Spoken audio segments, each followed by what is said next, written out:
בוקר טוב, או בוקר לא כל כך טוב, אבל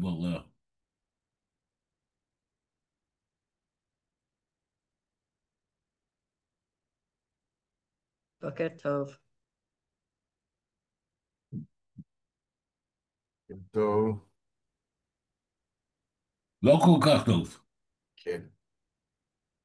בוקר טוב, אה, בוקר באמת של הרבה כבדות ומועקה. תוך, אתמול היה לנו 4 הרוגים, היום 7 חיילים נהרגו בעזה. התעוררנו לבשורה הזאת. 50 חטופים בעזה, וקשה להתרוצץ בין מצד אחד החוויה שאולי יהיה פה טוב יותר. אולי קרו פה דברים שייצרו משהו טוב יותר בעתיד, הדורות הבאים, מול החוויה של עכשיו, שהיא באמת מדממת וקשה ומעיקה. אין לנו הרבה מילים, רק מועקות. וכדרכנו, מתוך כל היגונות, אנחנו מביטים בפנים של מישהו אחד בכל בוקר, והיום אנחנו מסתכלים על רום ברסלבסקי, שנחטף במסיבה בנובה, והוא נמצא שם, ועוד לפחות 20 חטופים שחיים, ועוד חללים, ומחכים, מתפללים שתימצא הדרך, שתהיה התבונה להחזיר ולשקם. טוב, ובמעבר מכבדות שכזאת אל פרק היומי שלנו, אנחנו בפרק כ' בדברי הימים, פרק קצרצר.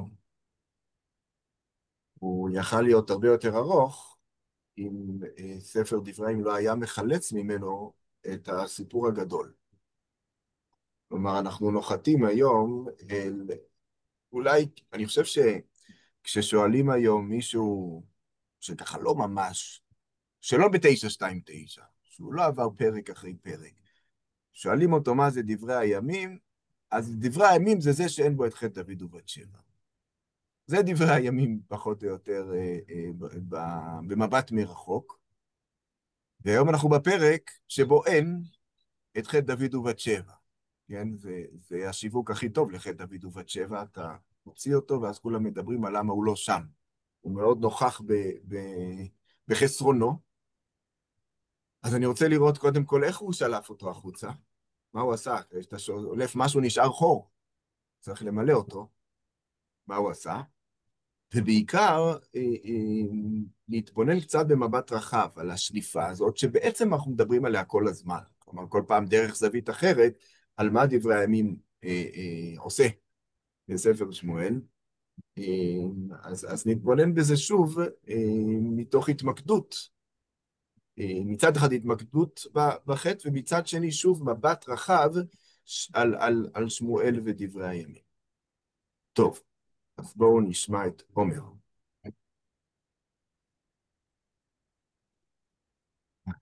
רגע, טוב, וברקע, מי כותב? מיכל, שכותבת שדברי הימים מרגיז אותה במגמתיות שלו.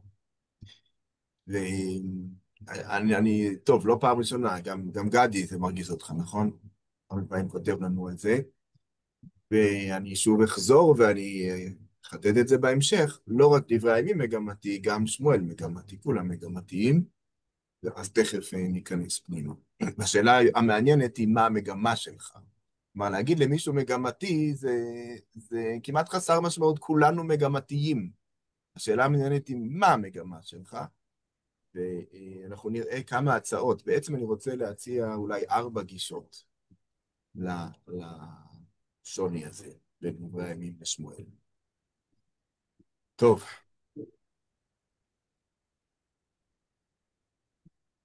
דברי הימים א', פרק ויהי לעת תשובת השנה, לעת צאת המלכים, וינהג יואב את חיל הצבא, וישחט את ארץ בני עמון, ויבוא ויצר את רבה, ודוד יושב בירושלים. ויך יואב את רבה, ויהרסיה. ויקח דוד את עטרת מלכם מעל ראשו, וימצאה משקל כיכר זהב, ובה אבן יקרה, ותהי על ראש דוד. ושלל העיר הוציא הרבה מאוד. ואת העם אשר בה הוציא, ויסר במגרה ובחריצי הברזל ובמגרות, וכן יעשה דוד לכל ערי בני עמון, וישוב דוד וכל העם ירושלים. ויהי אחרי כן, ותעמוד מלחמה בגזר עם פלשתים, אז היכה סיבכי החושתי את סיפי מילידי הרפאים, ויקנאו. ותהי עוד מלחמה עם פלשתים, ויך אלחנן בן יאיר את לחמי אחי גוליית הגיתי, ועץ חניתו כמנור אורגים. ותהי עוד מלחמה בגת, ויהי איש מידה, ואצבעותיו 6 ו6, 24, וגם הוא נולד להרפה. ויחרף את ישראל, ויכהו יהונתן, בן שמעה אחי דוד. אל נולדו להרפה בגת, ויפלו ביד דוד וביד עבדיו. זה הפרק. כמעט אף מילה פה דברי הימים לא המציא. את הכל הוא לקח משמואל, אבל לקח מפה, ולקח מפה, ולקח מפה, וגם בחר מה לא לקחת, וכך הוא יוצר את הפרק הזה. פרק די אנמי, נכון? נלחם פה, נלחם שם, נלחם פה, נלחם שם. אני רוצה קודם כל להשוות את הפרק הזה, פרק המקביל בשמואל, ואז לראות את המעטפת בשמואל, ולראות את המעטפת אצלנו, המעטפת המאוד רחבה, ואולי נבין משהו מתוך זה. אז בואו קודם כל נלך לפרק שבדברי בשמואל, ויהי לעת תשובת השנה. מה זה לעת תשובת השנה? אז כבר עכשיו נאמר, בפרק הקודם מתוארות לנו מלחמות של דוד ושל יואב, ואז ויהי לעת תשובת השנה, מספרים לנו על עוד מלחמה. זה ויהי לעת תשובת השנה, עברה שנה מהמלחמה הקודמת, או משהו כזה, ועוד מלחמה. מה קורה אצלנו? איך מתחיל פרק י"א? בואו נראה. קודם כל תראו שהוא פרק הרבה יותר ארוך, כן? עם 27 פסוקים. איך מתחיל הפרק? פתח לנו, עד שיפתח לנו נקרא פה. ויהי לתשובת השנה, לעת צאת המלכים, וישלח דוד את יואב ואת עבדיו עמו ואת כל ישראל, וישחיתו את בני עמון, ויצורו על רבה, ודוד יושב בירושלים. כשלמדנו את פרק י"א בשמואל, אז דוד יושב בירושלים היה מאוד מאוד משמעותי, מפני שזה פרק בשמואל ב' י"א שמבקר קשות את דוד מההתחלה ועד הסוף. כלומר, יש פה כרוניקה של הידרדרות, של סיאוב של המלכות. כי מה? יואב ועם ישראל בשדה נלחמים, אנשים נופלים, ודוד בירושלים שוכב עם בת שבע. אז הניגוד בין הלוחמים לבין דוד הוא כבר קשה, וככל שהסיפור מתדרדר זה נורא יותר ויותר. מה קורה בדברי הימים? ויהי לעת תשובת השנה, לעת צאת המלכים. רגע, עוד אשלים את הסיפור בדברי הימים. יואב הולך ונלחם בירושלים, בינתיים דוד שוכב עם בת שבע, סיפור אוריה, ודוד דואג לכך שאוריה ימות. הקרב מסתיים, או כמעט מסתיים, ואז וישלח יואב ויגד לדוד את כל דברי המלחמה, והוא מזמין אותו, רגע, אנחנו,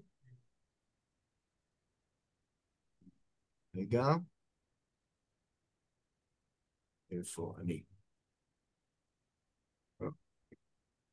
טוב, ברח לי הפסוק.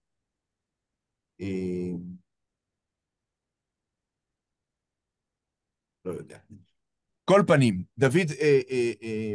יואב מנצח את המלחמה, ודוד בירושלים. אנחנו עוברים לדברי הימים. הסיפור הוא כזה. ויהי לעת תשובת השנה לעת צאת המלכים.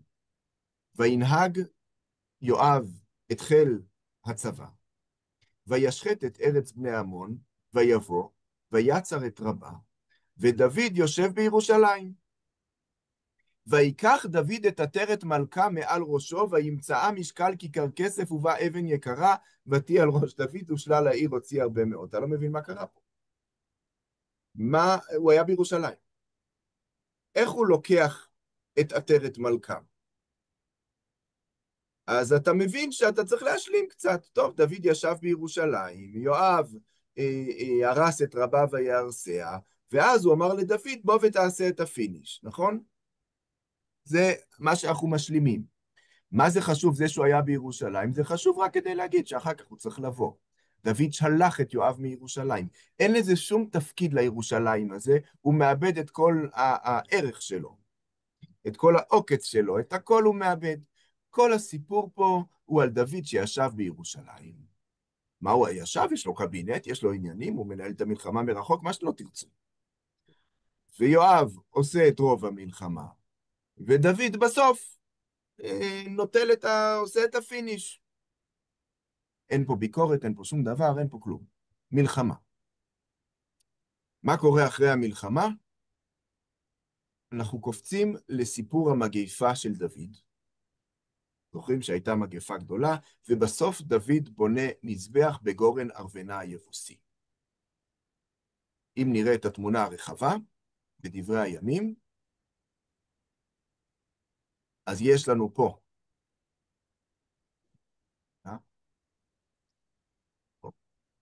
יש לנו פה את הפרק שלנו. אחר כך הסיפור של גורן ארוונה היבוסי. מפרק כ"ב ועד סוף הספר, כל הפרקים הללו, מה יש בהם? תיאור ההכנות לבניין המקדש. תכף נראה את זה יותר. כל הפרקים הללו הם ההכנות לבניין המקדש. אז ממה בנוי ספר דברי הימים? ביחס לדוד. יש לנו את אילן היוחסין, עוד לא דיברנו על דוד. יש לנו את תיאור מות שאול בפרק י"א, בפרק י'. בפרק י"א יש לנו את דוד שמומלך למלך, נכון? יש לנו את העלאת הארון, ואז יש לנו את פרקים י"ח, י"ט, כ', שהם פרקי מלחמות, ואז מקדש. כן? הסרגל פה לא מספיק מפורט, אבל שימו לב, מה מסופר על דוד? שוב, אני חוזר. הוא הומלך, הוא העלה את הארון, הוא נלחם ובנה מקדש, או כונן מקדש. זה הסיפור. מה קורה בשמואל? דוד מקים מלוכה. דוד נלחם. פה יש לנו פרקי מלחמות, כן? כמו השלושה פרקים שלנו, גם פה יש 3 פרקים של מלחמות. מלחמה, כן, מלחמה ומלחמה, חטא דוד ובת שבע, אמנון ותמר, מרד אבשלום, מרד שבע בן בכרי, הרעה והגבעונים, שירת דוד, כל זה לא נמצא. לא רק חטא דוד ובת שבע לא נמצא, הכל לא נמצא. שום דבר לא נמצא. אני מוסיף לכם עוד משהו, מה עוד לא נמצא? לא הזכרנו את זה. לא נמצא כל תחילתו של דוד בימי שאול. שום דבר לא נמצא. למה כל זה לא נמצא? זו השאלה הגדולה שאנחנו שואלים כל הזמן, ואני רוצה להתחיל בתשובה שאולי גדי יגיד, כן? ומיכל תגיד, אבל להתקדם ממנה לעוד 3 התייחסויות.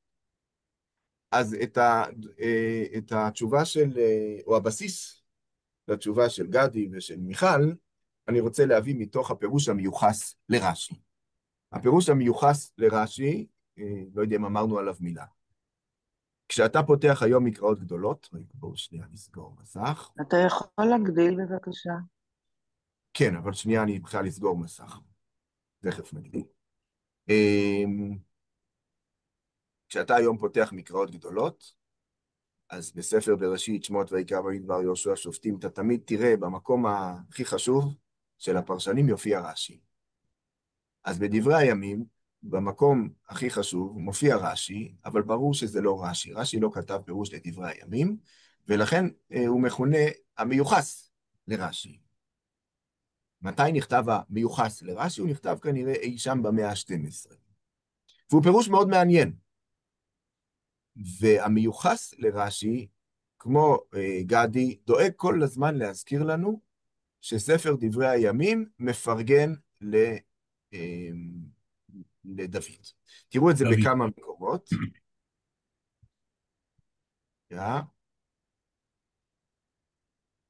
אוקיי. זה ממש נחמד לראות איך שהוא חוזר על זה. ופלישתים, כשמתחילים ושוב את אני פרק... מזכירה לך, תגדיל בבקשה. רגע, אז תגידי לי, את רואה מה הבעיה? אם אני מגדיל פעימה אחת, או פעמה אחת, רגע, שנייה, אז אנחנו כבר נראה לי גדולים מדי. בואו נראה אם אפשר קצת פחות. טוב, יהיה בסדר, אני אעשה ימינה-שמאלה. אעשה ימינה-שמאלה. תודה. טוב, פרק י', אתם זוכרים מה קורה. מה שמדהים בפרק י' זה שמתחילים ללמוד שאול ולא מספרים על כל מה שקרה לפני כן. אז כותב לנו המיוחס לרש"י, ופלישתים נלחמו בישראל, אינו מספר כי מפלתו של שאול. וכאשר בא לספר מעשה דוד, אינו מספר זילותו, אלא גבורתו וגדולתו, כי הספר שלו הוא למלכי יהודה. רגע, איפה גדי? אתה מרוצה? איפה גדי? גדי שדואג להזכיר כאן. לנו. אתה מרוצה? הנה, הוא כותב בדיוק מה שאתה אומר, נכון? הספר שלו הוא למלכי יהודה. אתה אומר זה ספר מטעם, נכון? זה מה שגדי דואג. אני כבר כתבתי כמה פעמים שספר דברי הימים הוא סוג של פראבדה. זה בדיוק, אז אתה אומר עוד לפני המיוחס לרש"י כבר כתבת שזה פראבדה. כן. המיוחס לרש"י חוזר בכל הזדמנות. אני אהיה לו לאב והוא יהיה לי לבן, אז הוא כותב, בשמואל ב' יש לזה המשך. אופס. לא רק אני אהיה לו לאב והוא יהיה לי לבן, אלא כתוב אשר באהבותו והוכחתיו בשבט אנשים. אבל זה לא כתוב בדברי הימים, לא כתוב באהבותו. משום כבודו של דוד שאינו רוצה לדבר בזה הספר, שום זילות לבית דוד.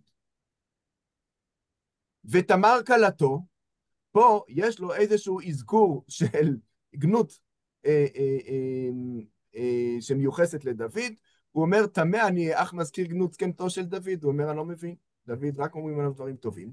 עוד בעיה היא, הסיפור שדוד, סיפור המגפה, זה חתיכת בעיה. אז כי שם כתוב שדוד חטא, ויעש את השם את דוד למנות את ישראל, והוא נענש. איך זה מופיע פה? אז הוא אומר, אף על פי שפרשה זו אינה לכבוד דוד, נכתבה כאן משום שנאמר בסוף הפרשה שבנה מזבח וענהו השם מן השמיים, וזה כבוד דוד. כלומר, הוא אומר, אל תשים לב למה שכתוב לפני, העיקר זה הסוף, שבו דוד יוצא טוב. עכשיו, למרות. צריך לומר, מה? כן, יש עוד. על כל פנים, צריך לומר שכשהמיוחס לדוד כותב את זה, הוא לא בדיוק כותב למה. כלומר, מה המטרה של זה? אבל אולי בין השורות הוא כותב, המטרה היא להלל את דוד.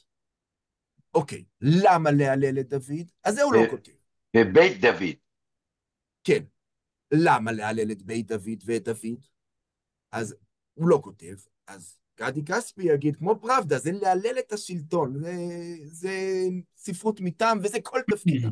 הוא לא אומר את זה המיוחס לרש"י, ופה אנחנו נשאל, בהנחה, שאכן הושמטו פה באופן מודע, בהנחה בהחלט מסתברת, כל הגנותות של דוד, למה הן הושמטו, ופה אני רוצה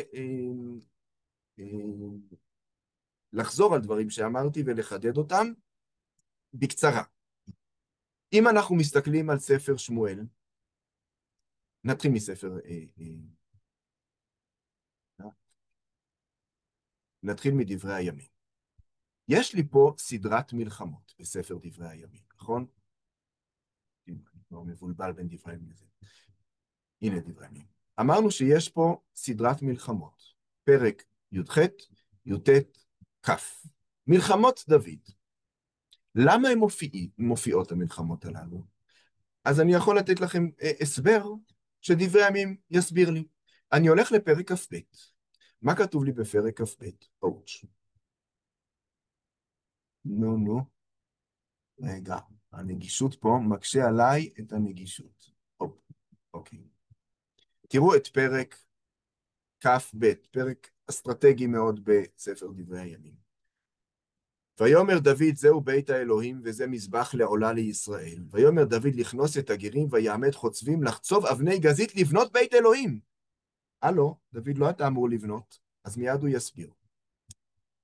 ויאמר דוד, שלמה בני נער ורך, והבית לבנות להשם להגדיל למעלה לשם ולתפארת ולכל הארצות. אחי ננה לו, ויחן דוד לרוב לפני מותו. כלומר, מה שעוסק דוד בכל הפרקים האחרונים של דברים, זה להכין מקדש או תשתית למקדש לשלמה בנו. ויקרא לשלמה בנו ויצווהו לבנות בית להשם אלוהי ישראל, ויאמר דוד לשלמה, בני, אני היה עם לבבי לבנות בית לשם השם אלוהי. ויהי עלי דבר אדוני לאמור, דם לרוב שפכת, ומלחמות גדולות עשית. לא תבנה בית לשמי, כי דמים רבים שפכת ארצה לפניי, הנה בן נולד לך. הוא יהיה איש מנוחה, והניחותי לו מכל אויביו מסביב, כי שלמה יהיה שמו, ושלום ושקט אתנו מכל יסביבו. פסוקים נפלאים, שמסבירים לך, למה הבאתי לך לפני רגע 3 פרקי מלחמות דוד? לא כי כל כך חשוב לי מלחמות דוד, אלא חשוב להסביר לך למה דוד לא בנה את המקדש. הרי היינו מצפים כל כך שדוד יבנה את המקדש, מפני שלדוד היה תפקיד היסטורי אחר. תפקידו של דוד היה לעשות מלחמות גדולות, זה לא ביקורת מלחמות גדולות, זה שבח. אלא מה? שאת מקדש לא בונה מישהו שידיו מגואלות בדם. לא כי זה רע שידיך מגואלות בדם, זה פשוט לא מתאים בשביל בניית מקדש. מקדש צריך להיבנות בימי שלום, על תשתית של שלום. כלומר, המלחמות שמופיעות, קובץ המלחמות שמופיע בספר דברי הימים, הוא רק רקע לפעילות של דוד בהכנת המקדש. מה תפקידן של אותם פרקי מלחמות בספר שמואל?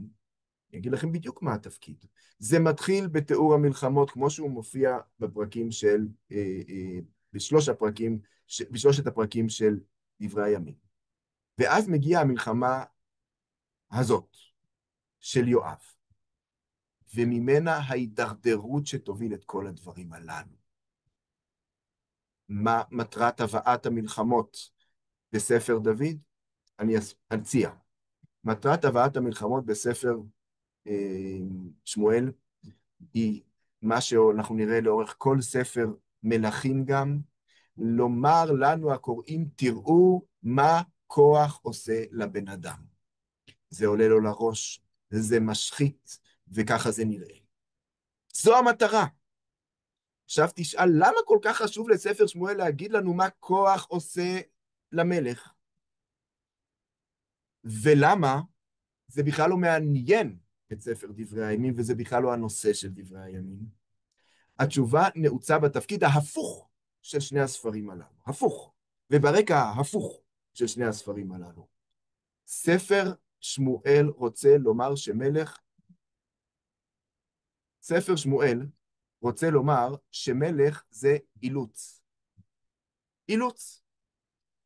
הכרחתם אותי, אומר אלוהים, לשים מלך, אז אתם תקבלו מלך. אבל תדעו לכם כמה מסוכן זה מלך. תבינו ממה אתם צריכים להיזהר. כי העם רוצה מלך, אלוהים נותן להם מלך, אבל אומר, תדעו לכם את המחירים של מלך. ספר דברי הימים, אולי אחד הפסוקים החשובים ביותר בו, זה הפסוק החותם את דברי הימים. את כל דברי הימים, כן? איך נחתם דברי הימים ב'? הפסוקים שחותמים את כל התנ"ך. בספר דברי הימים, פרק האחרון, למדבר, נאמר כך: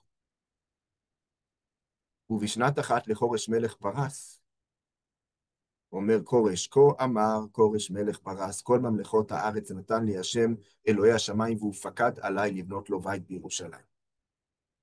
עכשיו, יש לזה המשך.